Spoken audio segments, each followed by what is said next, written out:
బాబు సూర్యుని మోసం గ్యారెంటీ అని, రీకాలింగ్ చంద్రబాబు నాయుడు అని, ఎన్ని మేమెందుకు మా ఓనం చేసుకుని ప్రజల తరపుని మేమెందుకు పోరాడు? మీరు కల్పిస్తున్నారు. ఈరోజు సంవత్సర కాలంలోనే తిరోగమనంలో, రాష్ట్ర ఆర్థిక పరిస్థితి తిరోగమనంలో తీసుకెళ్లి, వ్యవసాయం తిరోగమనంలో తీసుకెళ్లి, అన్నింటినీ కూడా తిరోగమనంలోకి తీసుకెళ్లి ఈరోజు మీరు ఈ పరిస్థితులు మీరు కల్పిస్తున్నారు. ముఖ్యంగా ఏది ఏమైనా నిన్న మట్టుకు రైతుల మీద లాఠీచార్జ్ చేయటం అనేది చాలా దురదృష్టకరం.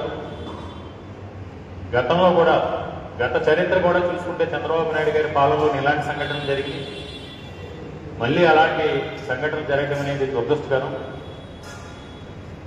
ఆంధ్రప్రదేశ్ కానీ, భారతదేశం కానీ ఈ వ్యవసాయ ఆధారిత రాష్ట్రం, ఈ దేశం వ్యవసాయ ఆధారిత దేశం.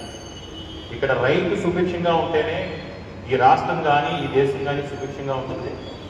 తప్పకుండా ఈ ప్రభుత్వ పెద్దలు నిన్న రైతుల పైన జరిగిన